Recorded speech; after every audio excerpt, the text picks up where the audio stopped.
Welcome to Live and Work More Human.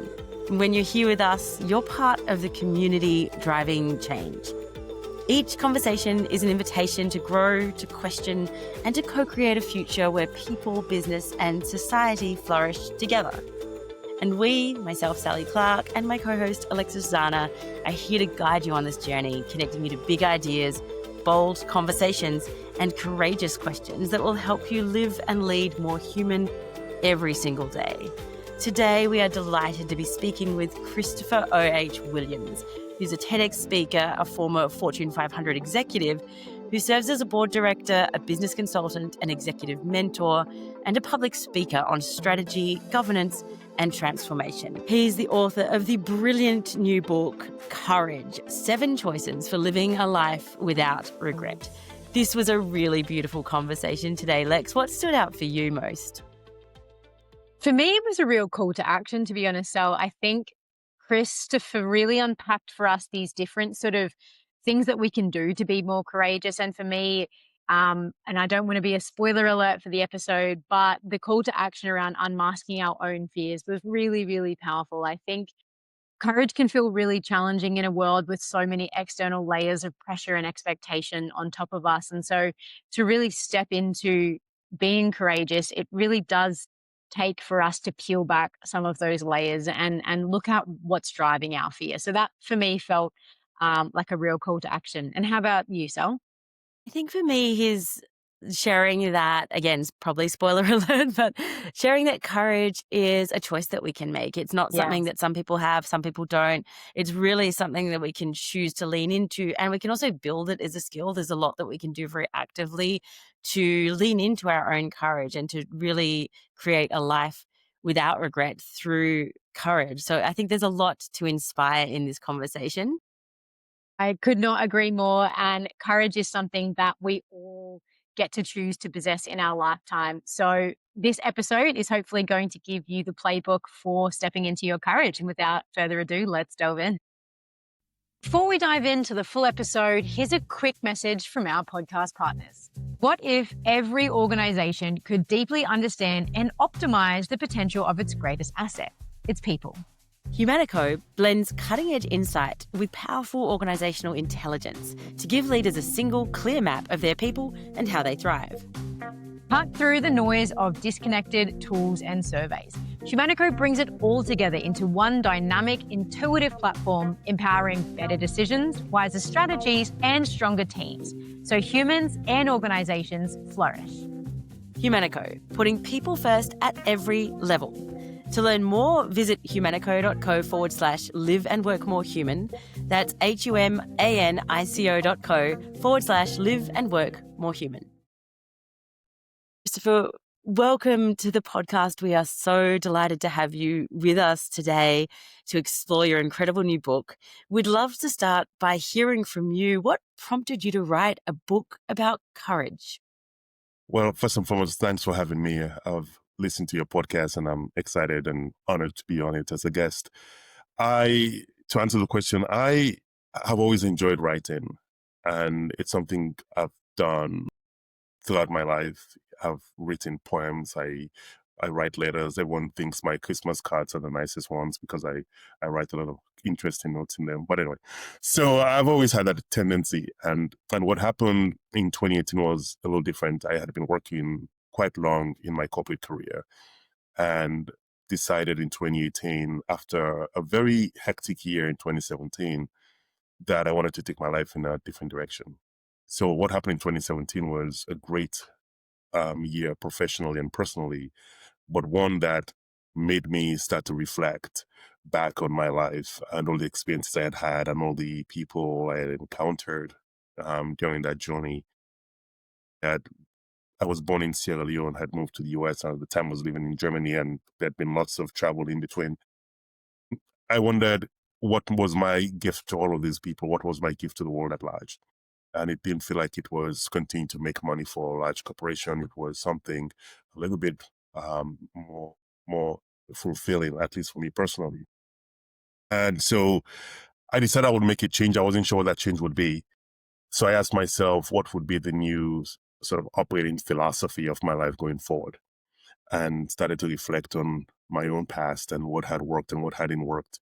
And I realized that even when I had, in both cases, when I had been at my best or when I had not been at my best, the decisive factor had been the absence or the presence of courage. And so I started to reflect more and more about courage as this pivot factor. And as this, in many cases, this unlock to a different trajectory, a different life, a different path. And the more and more I felt that it had been instrumental in my life, the more and more I felt it was a story I should share with others.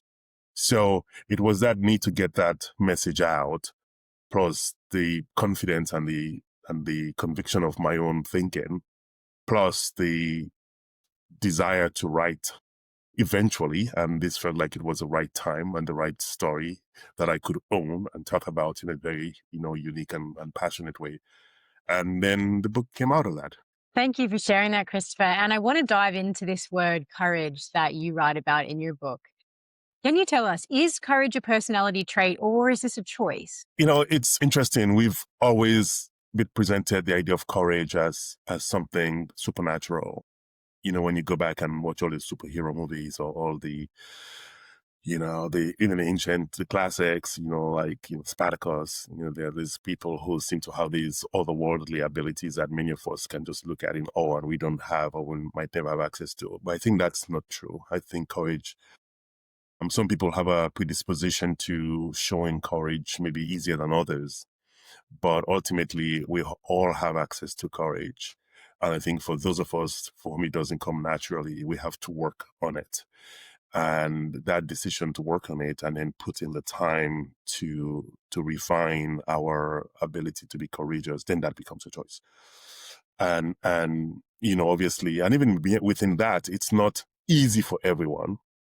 In the book I write, because I was listening to people as I was writing, I write about, depending on where you are, culturally and socially. I talked earlier about, what I call the naysayers who will tell you what's courageous. They're sort of the culture police. They tell you they know everything.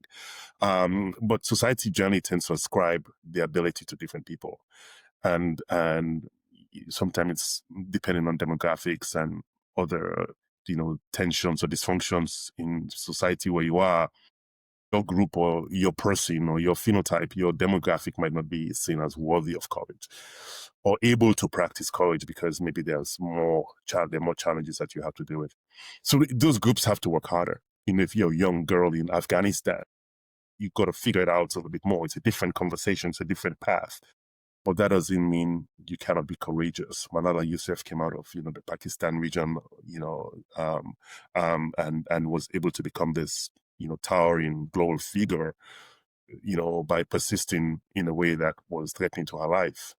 So there's a different path than if you were, a young, boy coming out of Sierra Leone, or if you someone who, grew up in a different part of the world. So yes, that stretches the edges of tension in terms of ease or difficulty, but doesn't still, foreclose it to anyone. It's definitely not a birthright. I think it's an ability we all have, but it's a choice to go after that ability. It's such an important point, Christopher, to underscore also that there's perhaps different starting points that we have in terms of our journey to develop courage. And certainly we all have different role models as well as we're growing up to sort of see what we might define courage as, what that might look like. And I think it's important here for us to get granular for a moment to understand how we define courage, because I think it's often used sort of, interchangeably with words like boldness or bravery, but it does have a particular meaning, and you've been drawn to this word for certain reasons. I'd love it if you could unpack, how do you define courage, and how does it differ from those other sort of concepts that we might sort of use it interchangeably with?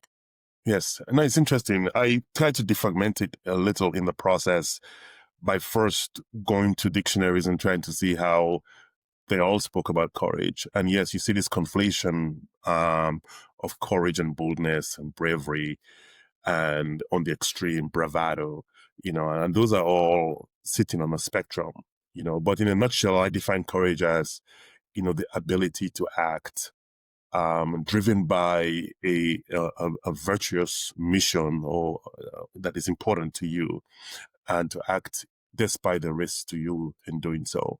And there's a lot in there. And courage is not impulsive. We talked about that in another conversation. It's not impulsive.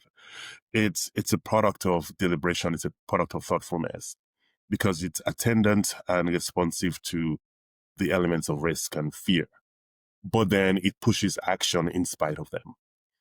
And, sometimes we talk about, a man jumping into a river to save a child, and we use courage, and I think that's okay.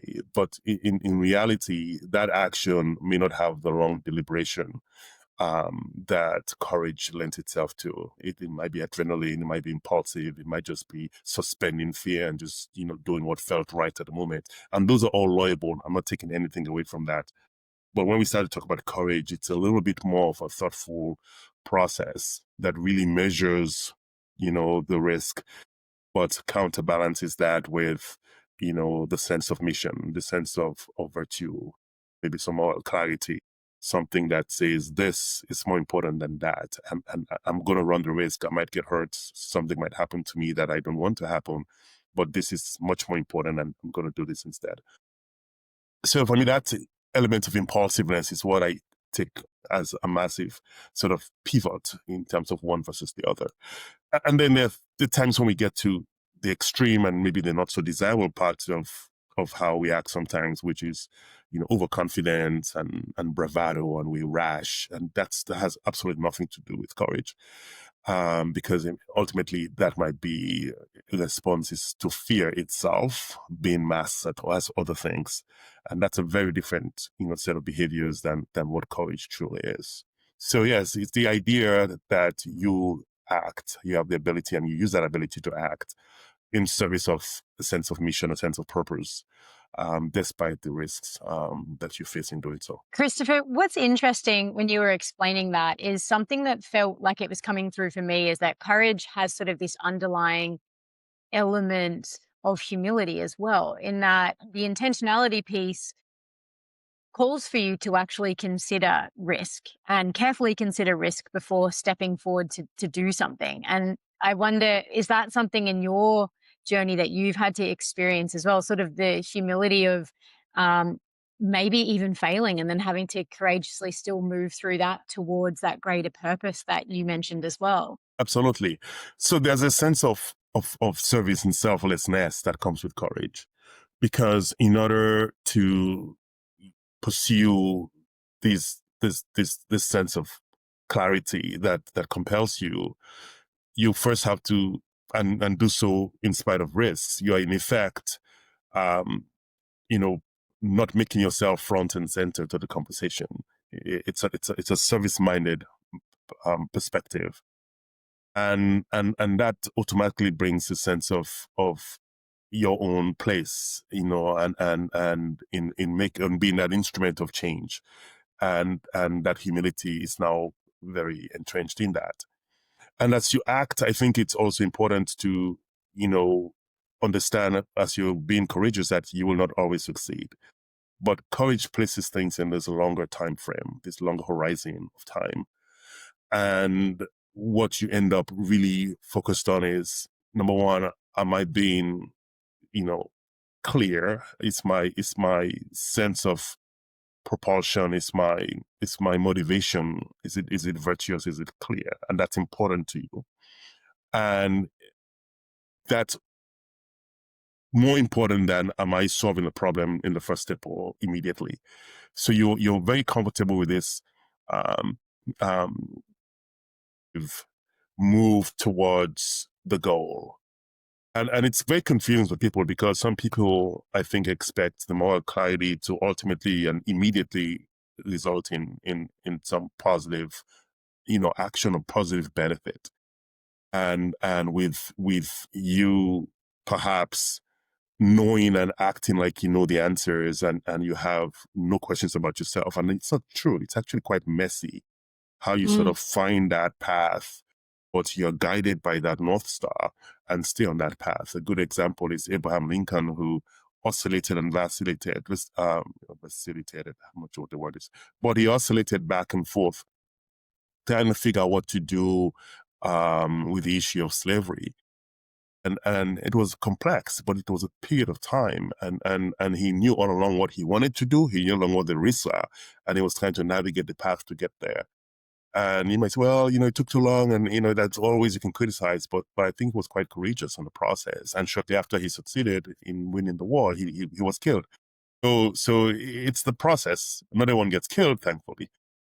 But that humility is intrinsic in the conversation, because you suspend your own sense of self and ego to serve this core mission. And I think it also speaks to this sort of very courageous honesty that we need to have with ourselves, Christopher, because as you're speaking to this sort of deeper motivation, I think often when we look at the surface, we think we're motivated by certain things, but perhaps when we dig a little deeper, it might actually be our ego. It might be the desire to be accepted by the group. And so we really need to have that sort of humility to be able to look at those questions and go deeper and ask very difficult questions of ourselves, often to surface those deeper motivations and to ensure that our motivation really is truly coming from the place of courage. And to that end, and I'm not sure, I believe the word courage is also connected to the French, or is it the Latin word for heart? Yes. Mm-hmm. Yeah. Mm-hmm. Because I think that is also a really important component for me of kind of differentiating between the almost superficiality of bravado or bravery and this sort of deeper resonance that courage has, because it is inherently connected to our heart. Absolutely. It's you're right. It's a good point. It's not only a conversation about the depth in terms of where it comes from. It also is a conversation about the uniqueness of the contribution, that courage allows us to make. Everyone's station in life and place in life is going to be different. And it is from where you are that you will have the ability to touch the world in a unique and special way. And that unique and special way that you touch the world, each of us, all 8 billion of us, is quite valid. And we will make a change, one way or the other. It might be small, but we might set in motion, our own change mechanism by being that honest and authentic. So the uniqueness of that conversation is really important. I liken it, I think it might have written in the book, to the parts of a watch, these old-fashioned watches, not like the smartwatch. If you opened up the back, which I used to do when I was a kid, I think I destroyed lots of my parents' watches. You take a bunch of things out, and you try to put them back together again. If you leave one little spring or screw out, that whole watch isn't going to work, which I think reminds us how much each of those independent and small and tiny parts plays in terms of how the entire watch works. And I think that's how, if you think of the bigger, conversation of the bigger marketplace of ideas, or the big universe of humanity that we're all part of, we all play that role. And so you have to be courageous to tap into that unique mission and unique strength and unique gift that you have. And to the degree that you have to run that by someone and get their approval, or allow them to dilute it, and allow it then becomes not your contribution, it becomes someone else's. And so the idea of courage is really knowing how to stand and bring forth from your heart that authentic, unique contribution that only you can make. I love that, Christopher. And I wonder if you could tell us, what makes courage the most important skill that we may ever develop? For some of the reasons that I've mentioned earlier, number one, I think, if you're going back to this bigger idea of authenticity and how we feel, and I'm specifically thinking about when we're at our best, I think there's something to be said for being yourself that is related to your sense of wholesomeness and your sense of harmony.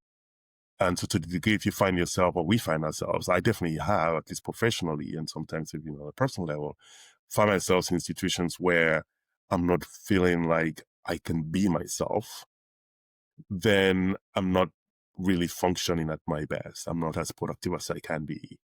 And if you're in that situation for a prolonged period of time, it's kind of, you can sort of do the math how much of our own ability to make impact we lose. So I think that's not one reason why. I think it's a superpower in that it unleashes the inner you that is there, that will not unleash itself unless you put in the effort and you help coax it out of you.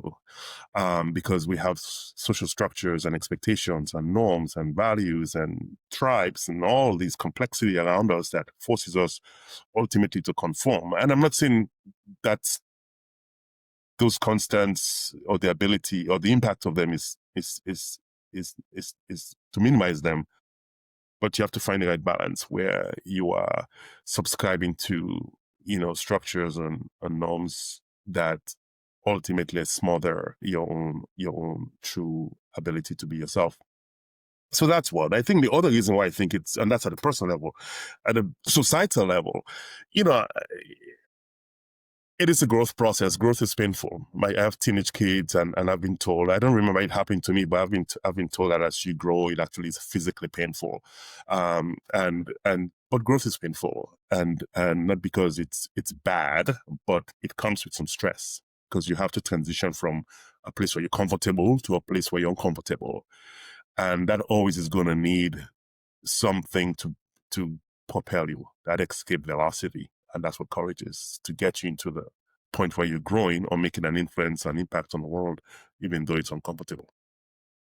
And that's probably exactly the reason, Christopher, why many of us may, almost without realizing it, struggle with some of the choices that you unpack around the choices we need to make in order to be courageous, because I think they do inherently have some discomfort involved in them. It's kind of much easier perhaps to just sort of sail along and not ask these self-reflective questions and do this work.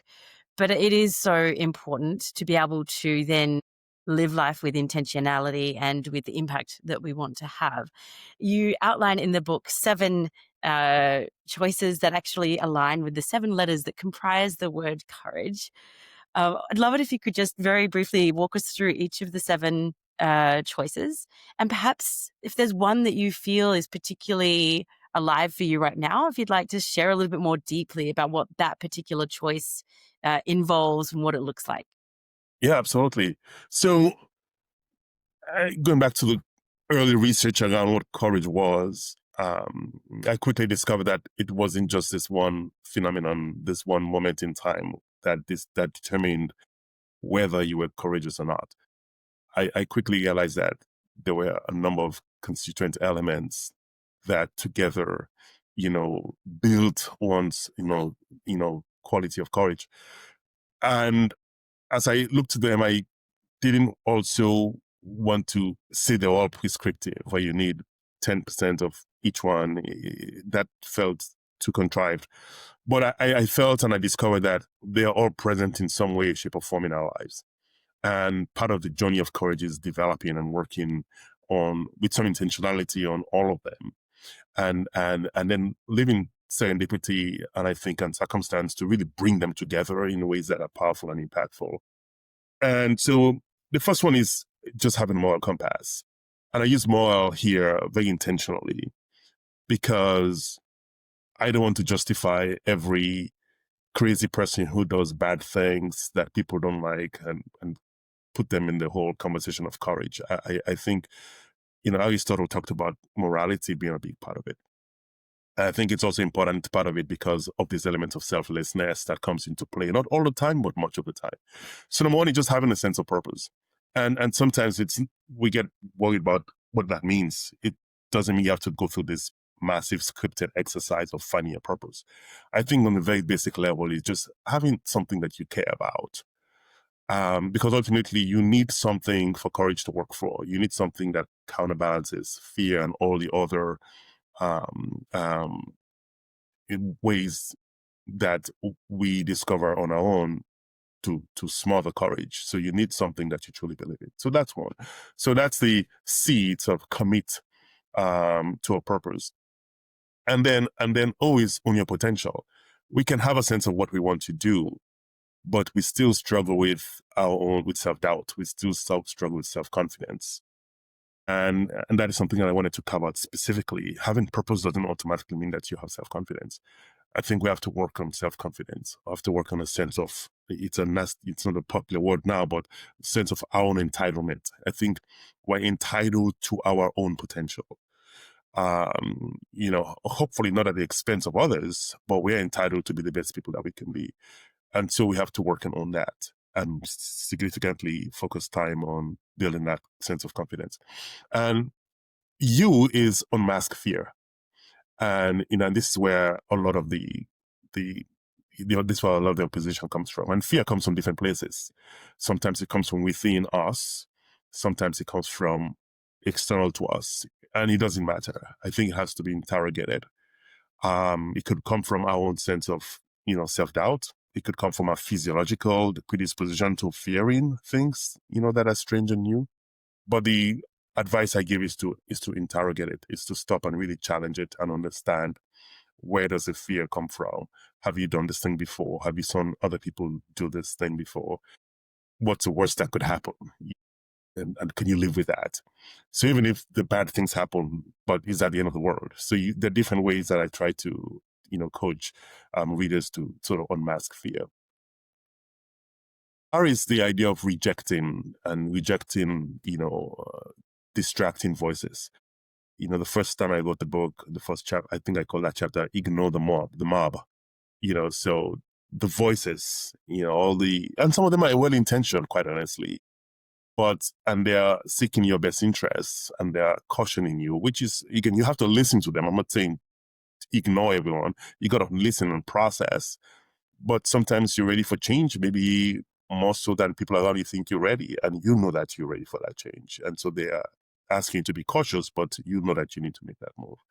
And I always say that people who are not well-meaning, who don't like the fact that you're growing and want you to be in the happy space that you guys cohabited before, stay with the tribe, come on and hang out with us, and you're like, no, I want to grow, I want to go somewhere else. And you should be able to walk away from those tribes too, if that's what it takes.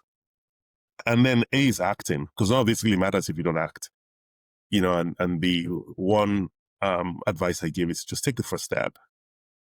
Just get in the game, because sometimes when you just take the first step and get into the fray, you get pulled in now, because now you're committed, and then all the things happen, and then you become part of it, and then you realize that, wow, okay, I'm actually enjoying this journey, or I can back out now. I have to keep on going, and so those decisive first steps are really helpful to indicate to even yourself that you're actually making real moves to practice courage. And then grow from failure, we talked about earlier. Failure will happen. And the idea is not to think of failure as a death knell, as a death sentence. You have to see it as part of the growth process. I talk about kids who are learning to walk. They stumble and fall and get up and keep on going, and they don't have any shame about that. They just kind of walk. So we have to be kid-like in that way. We have to be childlike in understanding that these mistakes and these small mishaps are just part of the process. And then the last is endurance or resilience. Embody, resilience. And that's an interesting one, because there's the idea of, I'm just going to keep on striving, the idea of toxic resilience. And that's not what this is about. This is really about just, understanding it's a long journey, pacing yourself, taking your time. Don't take every mishap as a major issue at the end of the world. Understand that to some degree it might be incremental, and maintaining and preserving your own mental health, your mind, your space, your emotional health, and really just not feeling like every battle needs to be won. Sometimes you have to lose some battles because you prepare yourself for bigger ones ahead. And we have, in my last rewrite of the book, there are many rewrites, I added embody, resilience, and joy. Because what I found from meeting and speaking with different people is that this is not a heavy, somber process or journey. It could be quite fun and interesting.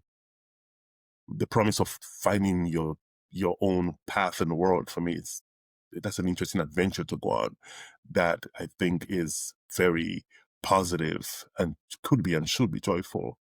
The other thing I also found is that people who I thought were most courageous had this calm about them. Mm. And they exuded a calm because they put everything in this time frame which they were in control of. Not in terms of them knowing what they would do each time, but they knew that it wasn't going to happen overnight, and they're comfortable with that. And they have this sort of this expansive horizon, to work with.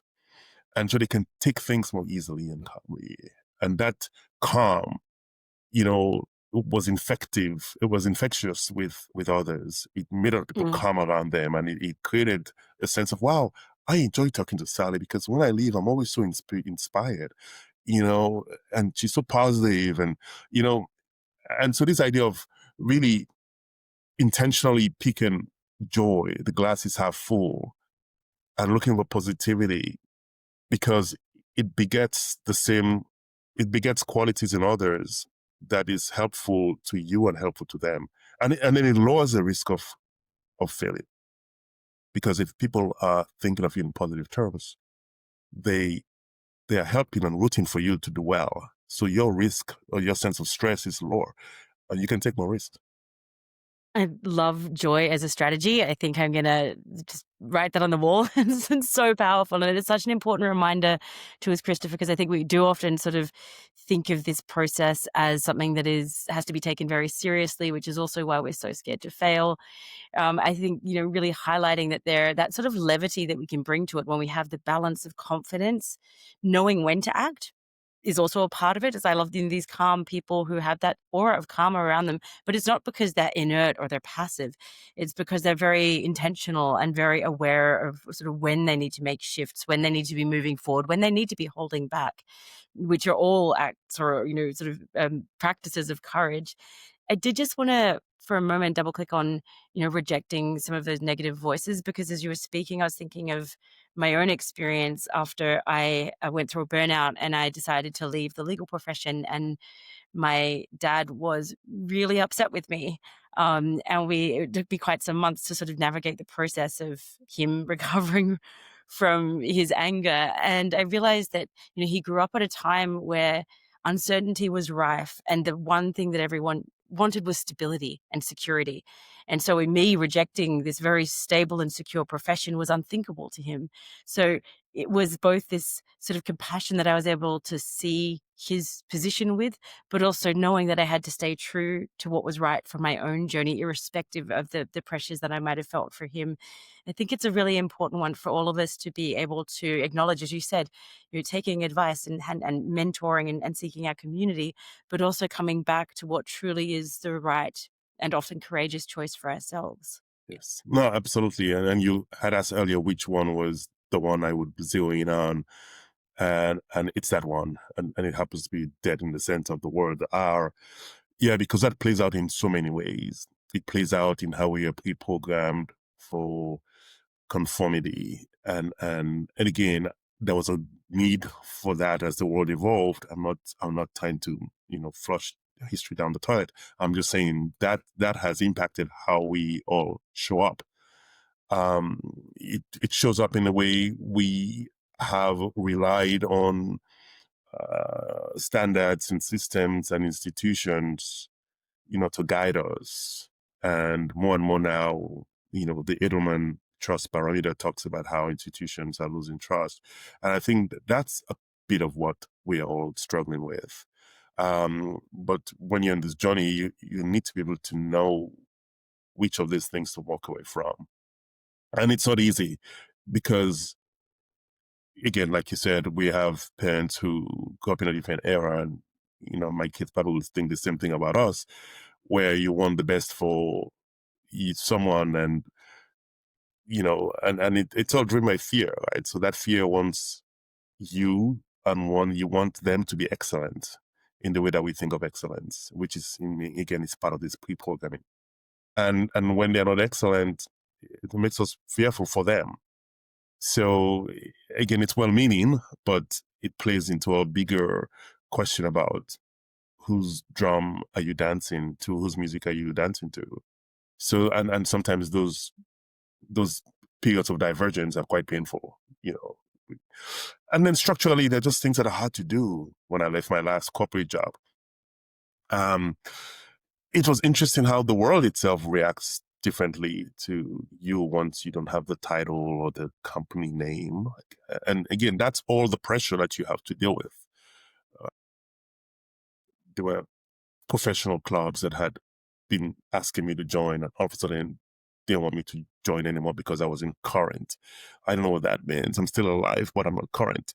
So there's all these ways you are going to struggle with the pressure, and in some cases, the fallout when you're going on this journey.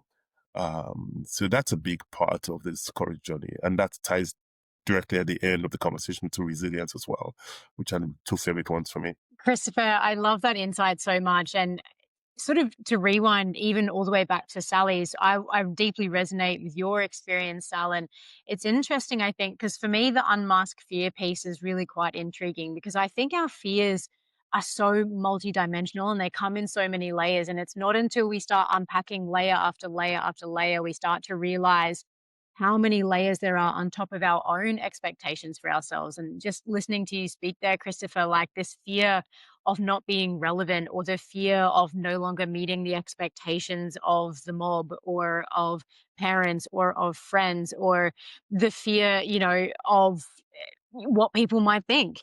And so often they're just these layers or bags that we carry around with us that actually stop us from tapping into our potential. And we're so happy to stay in our comfort zone because it means we never have to pull off those layers and Mm-hmm. really sort of interrogate what's beneath them. And I know for me, I've done a lot of this work recently as well. And terrifyingly, my first book will be coming out next year. And the Exciting. scariest thing for me about that, yeah, the scariest thing for me though was actually having personal anecdote in that, and thinking, wow, I'm actually going to be seen Mm-hmm. for me. And Yes. that's actually really scary, I think. Mm-hmm. And for me, that was one of the biggest fears and one of the deepest fears as well, is like, to do this well, I actually have to allow myself to be seen. And I think that's so scary for us. Was that part of your journey as well?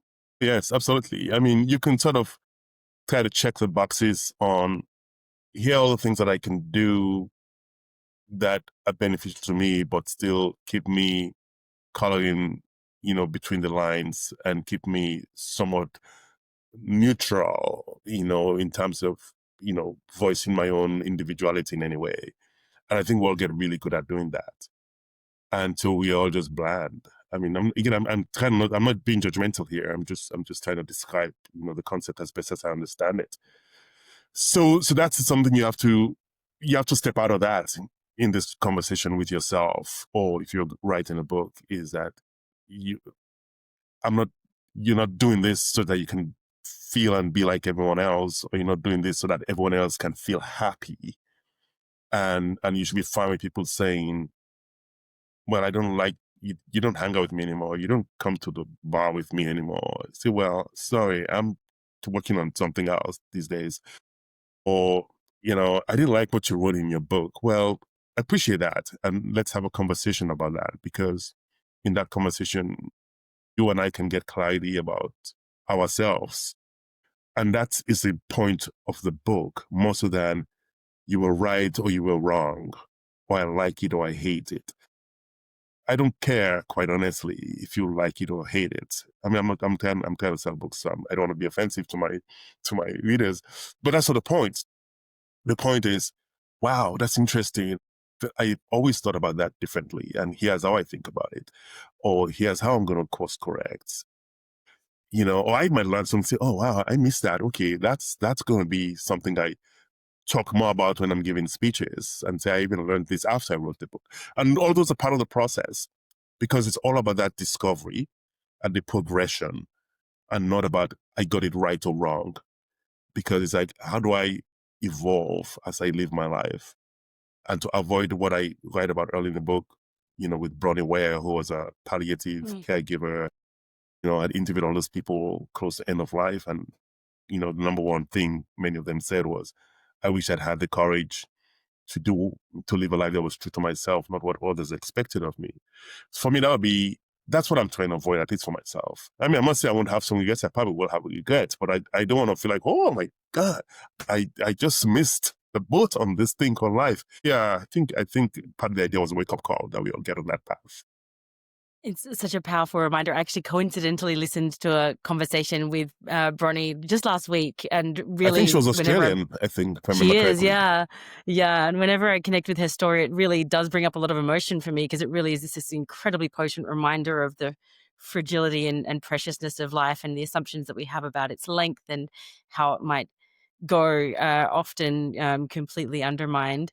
And I think I love all of the practices that you share in the book, and these 7 different choices that we make, in part because I think there's this beautiful ongoing nature to them. This is not something that we tick off and then we're done and then we move on to the next and then we're done with that. These are really practices that we can continually evolve in through our journey, and I think they all also contribute to the resilience factor that you underline as being, so that's kind of the E, embodying resilience and joy, very importantly, because I think it's through these processes, through the experimentation with failure, through, really checking in with our fears and developing the confidence, all these things really drive that sense of resilience. And as you beautifully articulated, it's not this toxic resilience where we're just wearing armor and we're impenetrable. It's just really that sort of trust in ourselves, in the process, and in the world at large that we can step into. And I think it's a really incredible framework that you've shaped there to help us all live that life where we're really shifting away from regrets to a life that is genuine, that is present, and that is connective. Yes. Yeah, and I think what I'll add to that is that all of this is contagious. And I think I'm 50 something. I'm not going to be more specific than that. And I have, my kids are 11 and 13. And quite honestly, part of the reflection as I got this book and as I even, continue to work, live and grow with them is, wow, there's some things I would have done differently because there's so much that we do, which is essentially, passing on our fears, or passing on some of these blockers, onto other people and even most of the kids who are quite impressionable. So I'm always thinking to myself, oh my God, have I done irreparable damage to them now? Or can I fix this? Again, that's part of the conversation. It's okay, now you start to do things differently.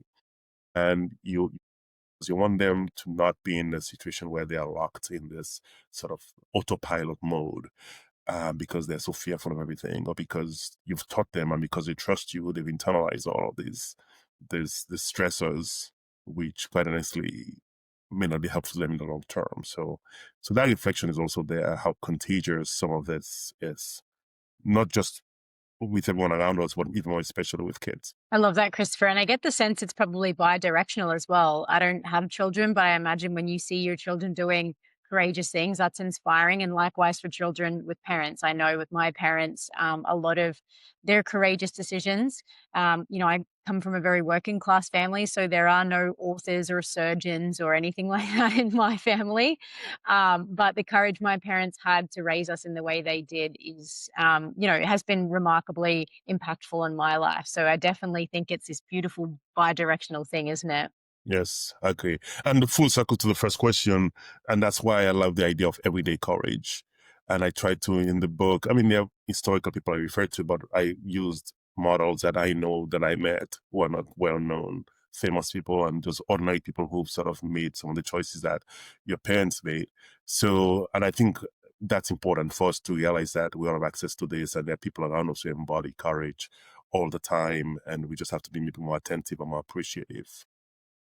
Perhaps that's a note we might end this conversation on. I wonder if you could share for our listeners something that's inspired you or a person that's inspired you courageously in your lifetime, and we'll finish it there. Yeah, I think I'm gonna go with my mom, who she just turned 80, so we've been quite reflective about her life. We were just celebrating with a bunch of family and friends in the last week, so I'm back home from that very exciting celebration. But I'm grateful that you can also celebrate someone when they're here and not posthumously.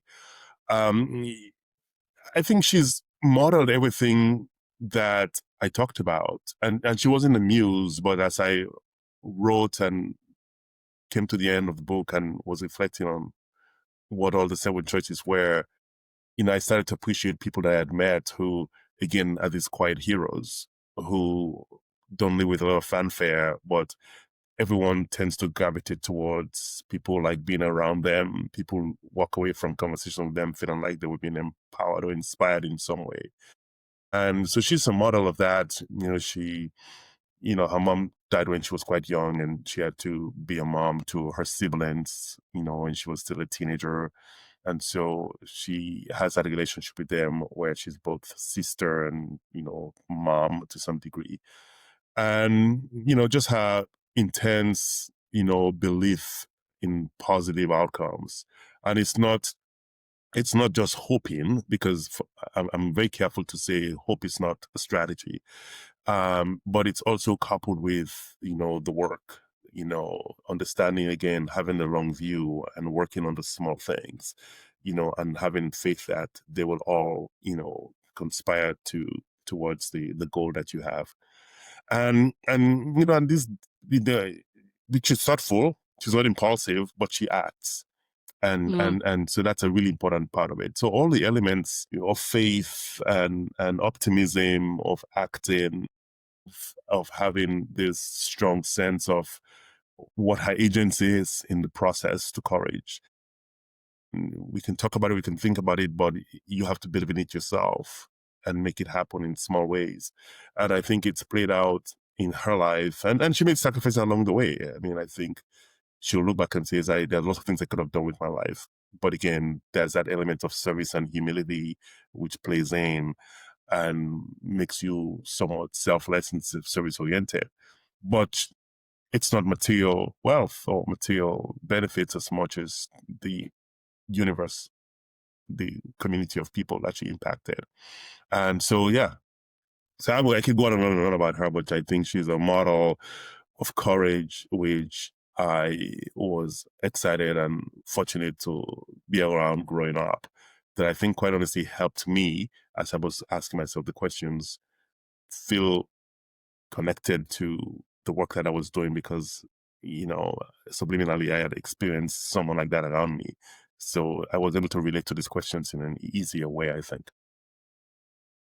Such a beautiful story to finish with, Christopher, and I'm sure she's incredibly proud of the courageous son that she has for many, many reasons, including that you brought this beautiful book into the world to support others on this journey and to help us all, I think, feel less alone in the journey as well, that we do have that sense of community and the incredible ripple effect that when combined together can be actually very profound.